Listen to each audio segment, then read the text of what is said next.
Alors un postulateur, c'est quelqu'un qui est chargé de travailler à l'avancement d'une cause en béatification ou en canonisation. Il a une première responsabilité, c'est que c'est lui qui demande l'ouverture de la cause, généralement auprès d'un évêque, parce qu'il a été mandaté soit par un diocèse, soit par une congrégation religieuse, soit par une association de laïcs, pour travailler sur une cause de béatification et de canonisation. Dans un premier temps, il a surtout un rôle d'organisateur, c'est-à-dire tout ce qui concerne l'enquête diocésaine, il n'intervient pas directement, mais il a un rôle de conseil et il a un rôle de contrôle sur ce qui se fait. Néanmoins, il reste quand même assez en retrait. Et il a une phase nettement plus active qui est dans la seconde partie d'une cause, c'est-à-dire la rédaction de la positio, qui est la synthèse de l'enquête diocésaine qui est faite, et qui est en fait la plaidoirie qui va être étudiée en deux étapes par le Saint-Siège pour donner son accord à une éventuelle béatification ou à une canonisation. Dans la deuxième phase, qu'on appelle la phase romaine, le postulateur est celui qui est en contact avec la congrégation des causes des saints, et qui représente soit le diocèse qui a ouvert la cause, soit la congrégation religieuse qui a ouvert la cause de l'association de fidèles. Et puis il a aussi parfois un rôle de recherche archivistique à compléter, parce que l'enquête diocésaine n'a pas forcément pu faire des recherches dans toutes les archives qui auraient été nécessaires. Donc votre travail, ça a été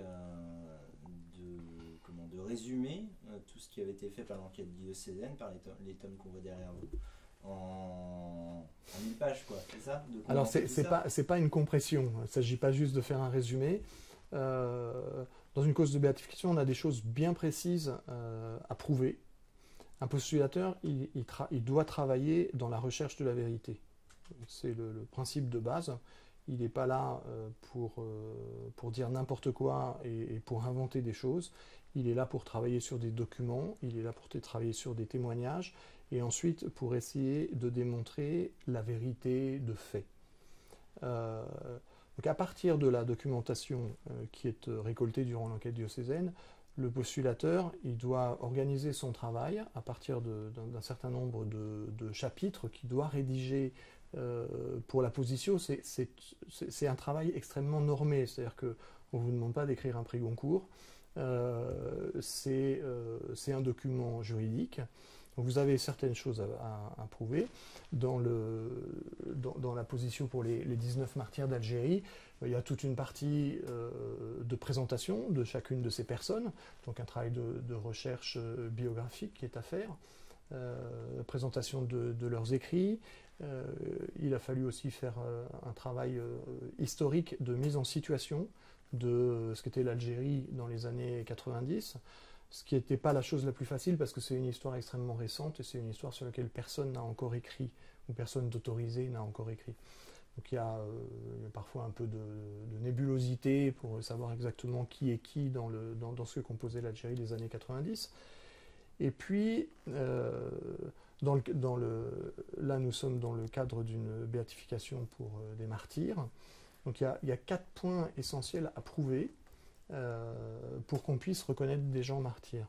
La première chose, c'est d'abord de pouvoir décrire ce qu'on appelle le martyr matériel, c'est-à-dire la manière dont ils sont morts, et de pouvoir le développer.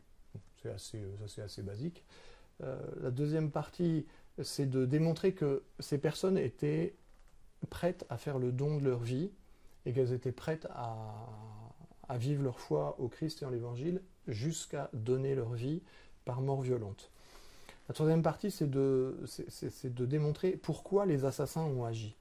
Qu'est-ce qu'ils ont voulu faire en assassinant des religieux et religieuses. Et puis la quatrième partie, c'est de montrer qu'il y a une renommée de sainteté. Parce qu'on ne commence pas une enquête diocésaine pour béatifier Pierre, Paul ou Jacques, simplement parce que, comme ça, un matin, on se lève et on se dit « Tiens, si je béatifiais ma grand-mère ». il faut qu'il y ait, déjà souvent dans le diocèse d'origine, et souvent au-delà aussi, il faut que ces personnes jouissent d'une certaine renommée de sainteté auprès du peuple de Dieu dans l'Église. Et là, il se trouve que les 19 religieux et religieuses qui seront bientôt béatifiés avaient une renommée de martyrs très importante. Elle a été très développée par le pape Jean-Paul II, qui en a beaucoup parlé à différentes étapes de son pontificat et qui était pape au moment des événements. Benoît XVI aussi en a parlé de manière moins importante, mais il a quand même eu parfois des paroles assez fortes. Et puis le pape François a été, à mon sens, celui qui a donné le dernier élan nécessaire pour que cette cause avance aussi rapidement, en acceptant en 2016 de préfacer un livre qui était consacré à l'héritage de Tibérine, qui était un livre avec différents contributeurs. Et à l'époque, c'était encore assez exceptionnel qu'un pape accepte de signer la préface d'un livre. Donc c'était un engagement de sa part. Et puis quand nous l'avons rencontré de manière privée avec l'archevêque d'Alger et l'évêque d'Oran, on a pu se rendre compte qu'il avait une très bonne connaissance de ce dossier et qu'il avait le désir que cette cause aboutisse, probablement parce qu'il y voit derrière pour l'Église un enjeu important au niveau du dialogue interreligieux et notamment au niveau du dialogue avec le monde musulman. Et est-ce que